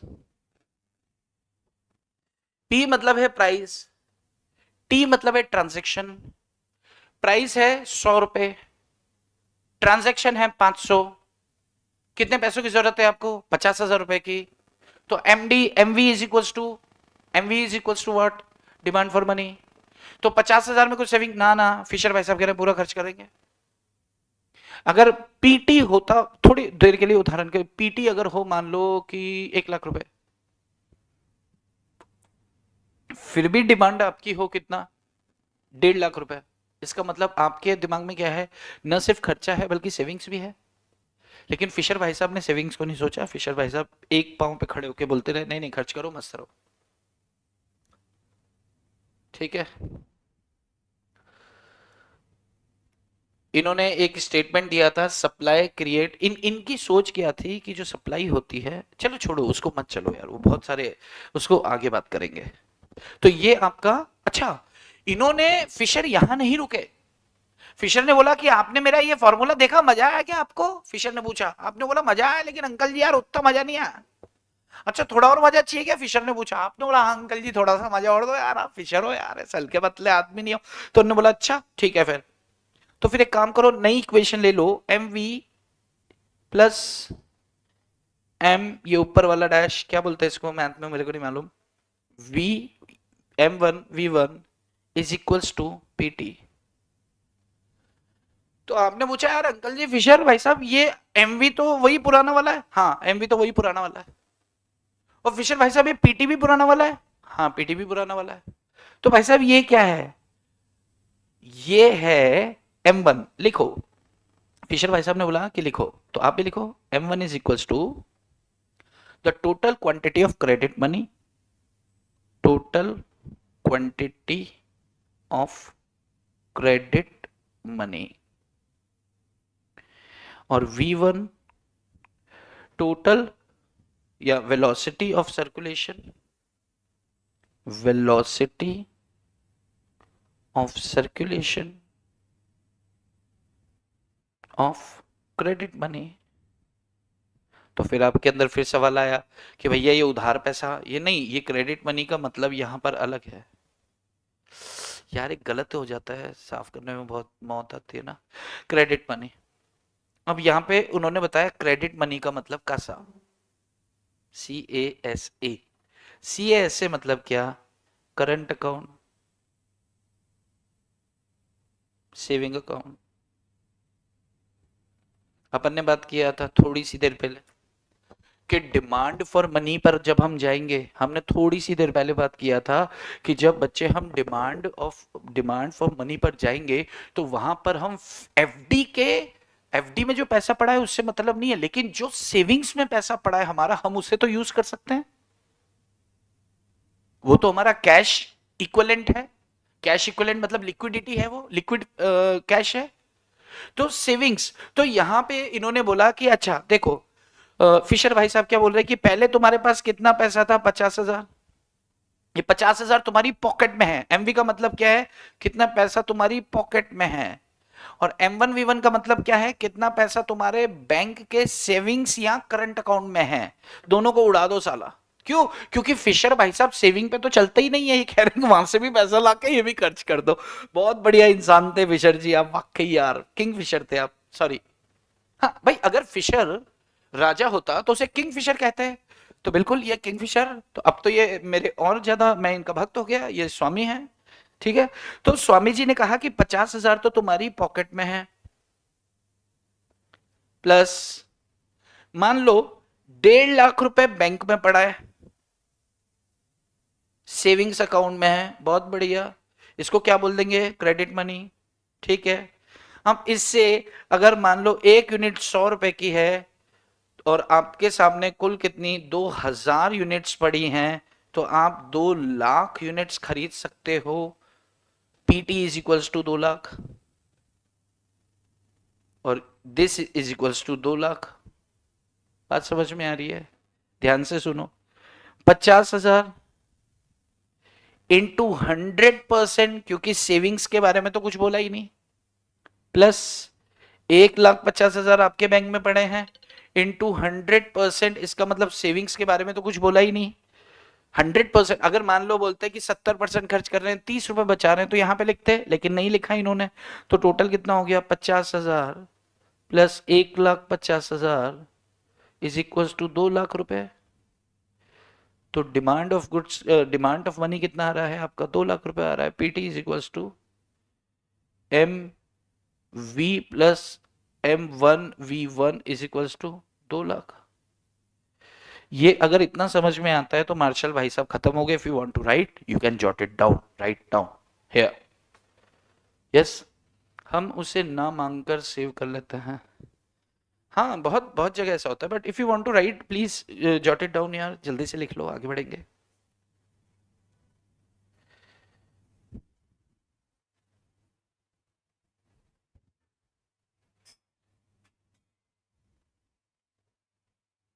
बेटा क्लास खत्म होती ही मैं तुझे मैसेज करूंगा। 7:30 तक क्लास चलेगी, बच्चों की एग्जाम है ना, इसलिए बैठा हूँ यहाँ पे। 7:30 की खत्म होती है, मैं तुझे मैसेज करता हूँ, फिर तेरे को जो बोलना है बोलना, ठीक है?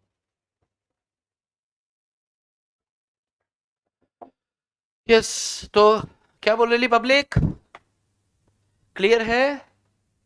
आप आपको लिखना है ओके, आपको लिखना है ओके। तो फिर हम अगली अप्रोच पे आ जाएंगे, क्योंकि ये फिशर भाई साहब की जो किंग फिशर हैं ये खत्म हो गए यहाँ पर इनकी अप्रोच लेकर।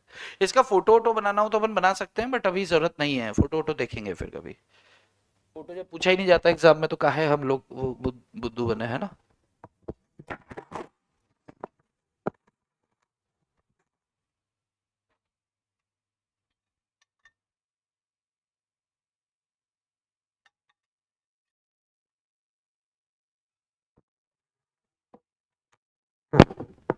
चलिए, हेलो।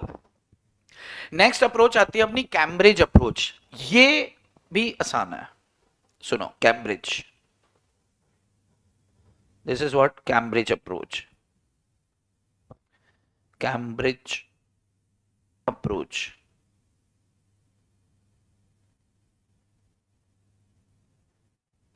कैम्ब्रिज अप्रोच को का दूसरा एक नाम है जी cash balance. Cash balance approach, इसका एक नाम क्या है? और कैश बैलेंस अप्रोच, इसका एक नाम और क्या है?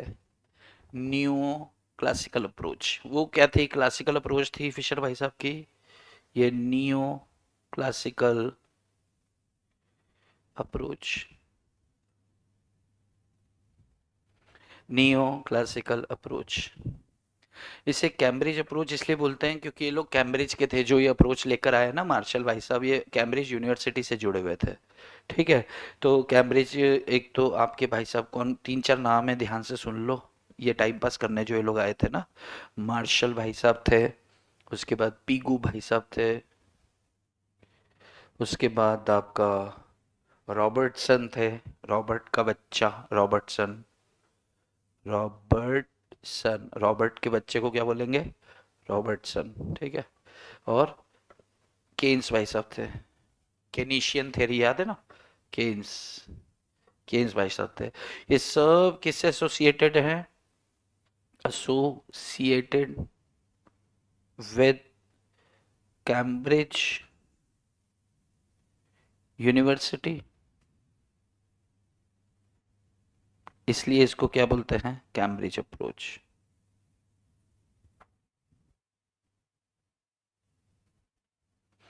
इसलिए इस अप्रोच को क्या बोलते हैं? Cambridge approach. अच्छा, फिशर भाई साहब अब ध्यान से सुनना। ओ,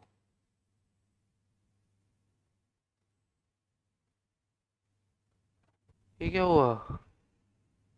अच्छा अच्छा अच्छा, ठीक है ठीक है ठीक है। देखो, यहाँ पर फिशर भाई साहब क्या कह रहे हैं, ध्यान से पकड़ना। फिशर भाई साहब ने कहा था, फिशर भाई साहब ने कहा था कि जो भी पैसा आपके पास होता है आप उसे खर्च कर देते हो। जो भी पैसा होता है आप उसे खर्च कर देते हो, ठीक है? या यूं कहें, जो भी खर्चा सामने नजर में आता है आप उतना ही पैसा डिमांड करते हो। किधर से भी कान पकड़ लो, ठीक है?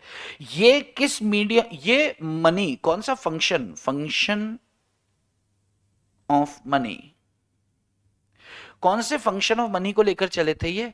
Medium of exchange. कौन से फंक्शन ऑफ मनी को लेकर चले थे ये? Medium of exchange. फिशर भाई साहब, फिशर भाई साहब मीडियम ऑफ एक्सचेंज को लेकर चले थे। और ये जो मार्शल, पीगू, ये लोग किस पे चलते हैं? ये सेविंग पे ध्यान देते हैं।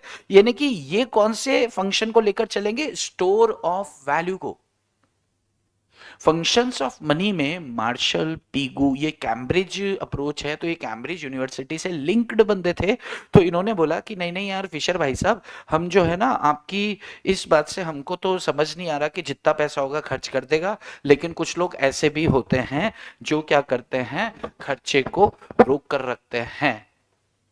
खर्चे को रोक कर रखते हैं, यानी कि सेविंग्स करते हैं कि आज मैं खर्चा क्यों करूं, मैं एक हफ्ते बाद करूंगा। उसके पीछे उनके दिमाग में बहुत सारे विचार आते हैं, और वो विचार क्या है? सेविंग्स का विचार मतलब भविष्य की कंटिजेंसीज को देखते हैं कि कल को अगर बीमार बीमार हो गया तो। अरे भाई, भाई साहब, फिशर भाई साहब, आप समझ नहीं रहे हो, आप समझो, आप इस चीज को देखो कि भाई यहां पर कैश बैलेंस अप्रोच को लेकर चलते हैं। कैश बैलेंस अप्रोच का मतलब ही क्या है? कैश बैलेंस होना चाहिए आपके पास, यानी कि सेविंग्स। कैश बैलेंस अप्रोच का मतलब क्या है? आपके पास कैश का बैलेंस होना चाहिए। कैश का बैलेंस का मतलब क्या? आप सेविंग्स की बात कर रहे हो। सेविंग्स मतलब स्टोर ऑफ वैल्यू की बात कर रहे हो, उस फंक्शन को लेकर चल रहे हो। यहाँ पे इन्होंने बोला, इस यूनिवर्सिटी ने बोला कि भाई साहब कि मनी की यूटिलिटी जो है हम दो तरीके से बढ़ाकर देखते हैं, या यूं कहें दो पॉइंट्स उन्होंने कहे। पहला पॉइंट क्या बोला इन्होंने? एनेबलिंग द पॉसिबिलिटी ऑफ, ये वो future for transaction, for future transaction, for future transactions cash balance approach को लेकर चलो। Second, hedge against uncertainty, hedge against uncertainty, hedge against uncertainty। uncertainty मतलब अनिश्चितताएं, कल क्या होगा किसको पता, पैसे थोड़े सेव कर लो बाबा। ओ इन्होंने क्या सोचा? कल क्या होगा किसको पता, मेडिकल इमरजेंसी आ सकती है,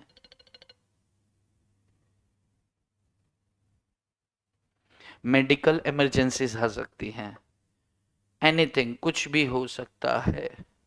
तो थोड़ा सा रिस्क को हेज कर लो, यानी कि फिक्स कर लो। ठीक है, उसके लिए क्या करो? पैसे थोड़े से सेव करके रखो।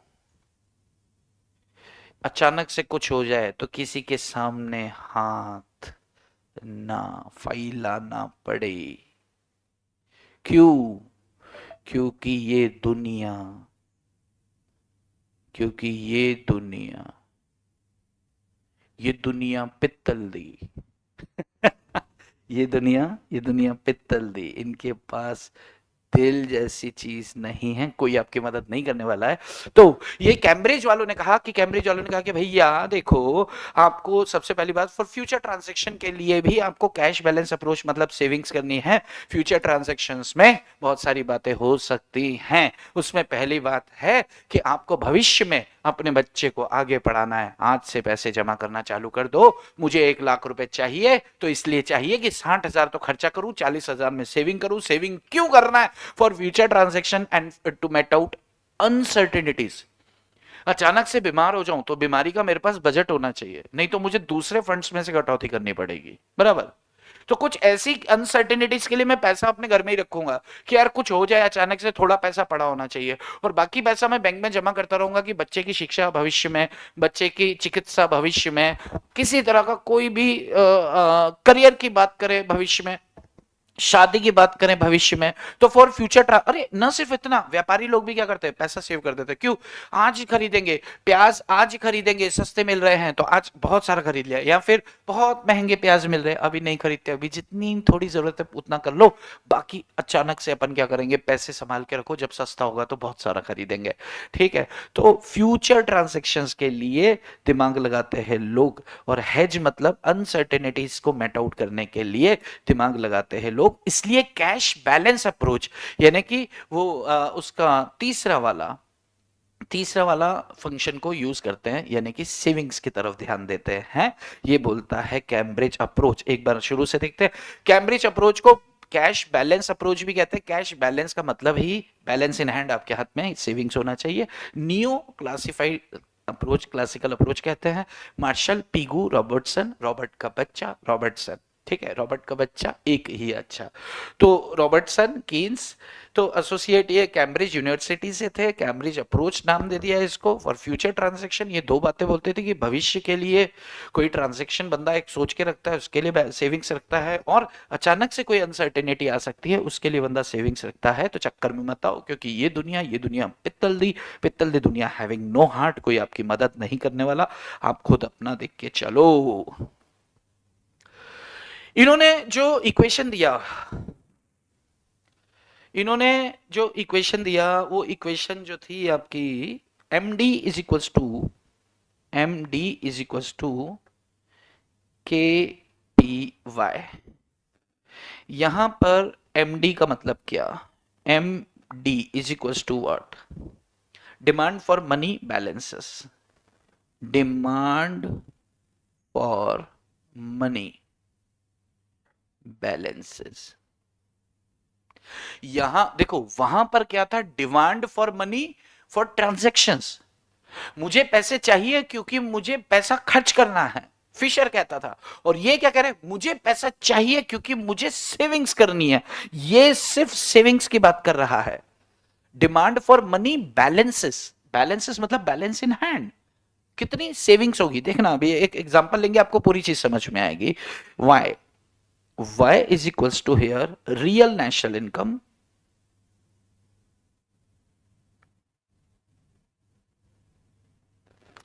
and p is equals to price, average price, average price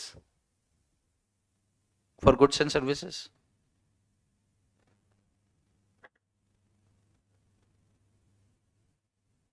तो पी वाई क्या हो गया आपका? पी वाई हो गया आपका नॉमिनल इनकम। मैं अभी लिख रहा हूं, मैं अभी समझाता हूं आपको ना, अभी थोड़ा सा कंफ्यूजन आ गया आपको वाई सुनकर, मैं 1 मिनट लगेगा बस। नॉमिनल इनकम और बचा क्या? के is proportion of nominal income that people want to hold, proportion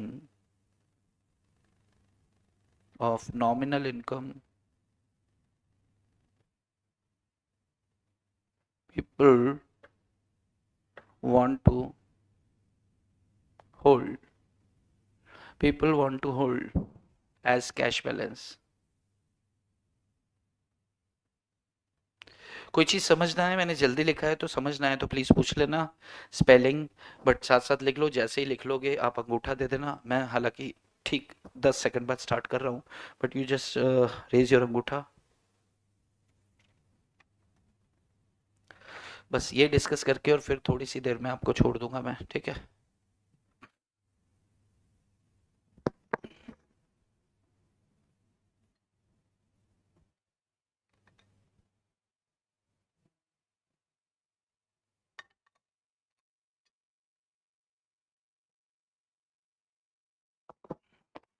okay, जब हमने नेशनल इनकम पढ़ा था जब हमने नेशनल इनकम पढ़ा था ना, तो नेशनल इनकम में अपन ने नॉमिनल इनकम और रियल इनकम पढ़ा था। और वहां पर रियल इनकम जो था, थोड़ा अगर याद हो तो ठीक, नहीं याद हो तो कोई चक्कर नहीं है। रियल इनकम प्रोडक्शन पर बात करता था और नॉमिनल इनकम प्राइस पर बात करता था। रियल नेशनल इनकम किस पर बात करता था? प्रोडक्शन पर, प्रोडक्शन पर, प्रोडक्शन को बेसिस मानता था। प्रोडक्शन का मतलब यहां पर सिर्फ क्वांटिटी से है। तो यहां पर y को आप रकम से मत आंकिए। y means what? Quantity only. p means price. तो पी वाई नॉमिनल इनकम, अब आसान हो गया, खत्म। ये y तंग कर रहा था ना, तो y means y real national income. और रियल नेशनल इनकम में किसको प्रधान मान के चलते थे अपन? प्रोडक्शन को। प्रोडक्शन पर बेस्ड कैलकुलेट होती थी। तो यहां पे इन्होंने लिख दिया रियल नेशनल इनकम। अन्य शब्दों में इनके कहने का अर्थ था यहां पर क्वांटिटी से। तो क्वांटिटी इसकी ले लेंगे, प्राइस जो अभी चल रहा है वो, इसको मल्टीप्लाई करेंगे तो क्या निकल के आ जाएगी? नॉमिनल इनकम आ जाएगी आपकी। और के क्या है? प्रपोर्शन। जैसे मान लो मेरी नॉमिनल इनकम है 1 लाख, जैसे मान लो कि मिस्टर पीएस, मेरी नॉमिनल इनकम है 1 लाख, यानी कि मेरा पी वाई कितना है? P Y is 1 lakh. अब मान लो मेरा के है मान लो 0.40, या यू कहे 40%। के का मतलब क्या है कि मैं कितनी सेविंग करना चाहता हूं, मैं कितनी सेविंग्स करना चाहता हूं। तो ये क्या हो जाएगा, पी वाई के इज इक्वल्स टू क्या हो जाएगा, 1 लाख इंटू 40%। मेरा पी वाई जो नेशनल मेरा नॉमिनल इनकम था 1 लाख रुपए, 40% में सेव करना चाहता हूं। के मतलब आप कितना परसेंट कैश बैलेंस रखना चाहते हैं, मैं 40% सेव करना चाहता हूं। तो फिर ये 1 लाख इंटू 40% इज वॉट, 40,000। तो 40,000 क्या हो जाएगा, मेरा एम डी हो जाएगा। इतनी सी बात है, समझ में आ रही है बात? तो खत्म होने वाला है, एकदम 30 ml रह गया, थोड़ा सा रह गया। समझ में आया? एक एग्जांपल लेते हैं, एक एग्जांपल है, क्वेश्चन लिख रहा हूं मैं। Mister x, mister x, mister x earns monthly salary, monthly MONTHLY salary, monthly salary. Mr. X earned monthly salary of rupee 30,000, 30,000 रुपए हर महीने कमाता है। And he wants to hold as cash balance at the rate 35%. Compute MD for the year and for the month. ये question लिखो आप, ये question लिखो। अपन को क्या निकालना है, एमडी निकालना है। अपन को क्या निकालना है जी, एमडी निकालना है। एमडी का फॉर्मूला क्या है जी, पी वाई के, पी वाई के है, ठीक है। पी पहले मैं इधर निकाल लेता हूं मंथली, और इसके साथ साथ यहां पे निकाल लेता हूं मैं एनुअली। एनुअली मेरे को कितनी सेविंग्स चाहिए ये निकाल लेता हूं। पी क्या है, 30,000, सैलरी मेरी कितनी है 30,000। 30,000 वाई क्वांटिटी कितने महीने की है, 1 महीने की है। के कितना परसेंट में बचाना चाहता हूं, 35, 0.35। तो 30,000 इंटू 0.35 इज इक्वल्स टू, आपको निकाल के बताना है। अच्छा, एनुअली निकालूंगा तो मैं क्या निकालूंगा, सैलरी मेरा कितना है, P M D is equal to P Y के। सैलरी कितना है, 30,000 है। वाई कितना है, क्वांटिटी कितना है, 12। क्वांटिटी कितना है, 12। आंसर निकाल के बताना है आपको दोनों का। तो पी वाई ये हो गया आपका, ये पी वाई हो गया, और के कितना है 0.35। तो अगर एनुअली मुझे निकालना है तो एमडी 30,000 इंटू 12, 3,60,000 इंटू 0.35। तो मुझे बताओ यहां पर मेरी कैश डिमांड एमडी क्या होगा और यहां पर एमडी क्या होगा। आपको कंप्यूट करके फिगर निकाल के देनी है।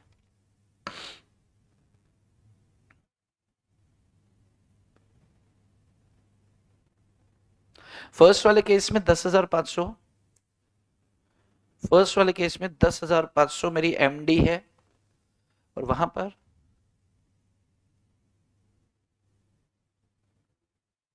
1,26,000 आना चाहिए। Very good. अरे पर दोनों आपने निकाले, बाकी लोग क्या कर रहे हैं भाई, दोनों कैलकुलेशन आप कर रहे हो क्या, बाकी लोग को समझ नहीं आ रहा है क्या?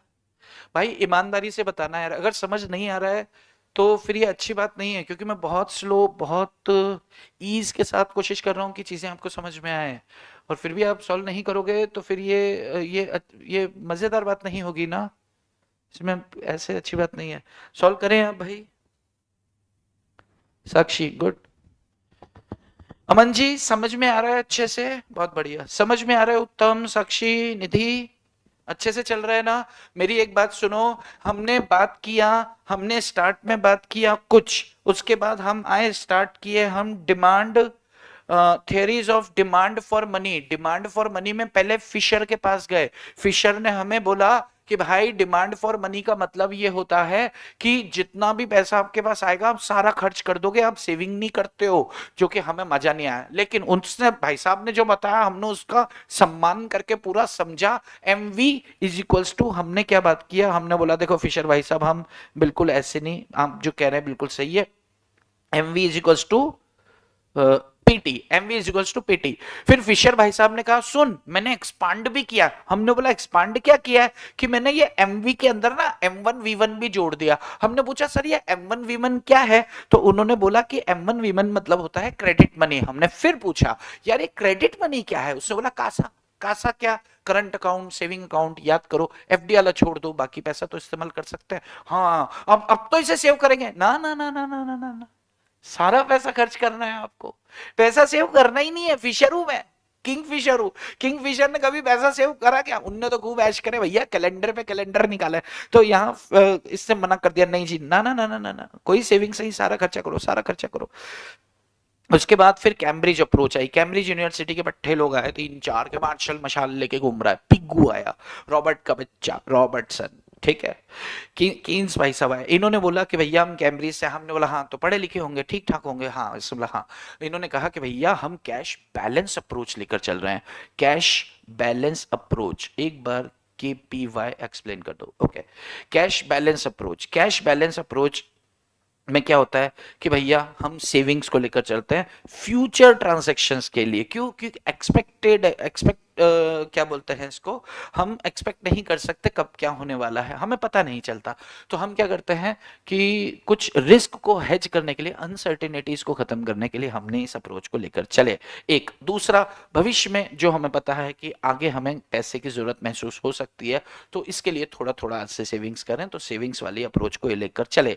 फिर इन्होंने एक फॉर्मूला दिया, और फॉर्मूला दिया MD is equals to KPY। KPY क्या होता है जी, KPY में P का मतलब यहां पर क्वांटिटी, सीधी बात। P का मतलब प्राइस, P का मतलब यहां पर प्राइस, Y का मतलब क्वांटिटी। ध्यान से सुनो निधि कुमारी, Y का मतलब यहां पर क्वांटिटी।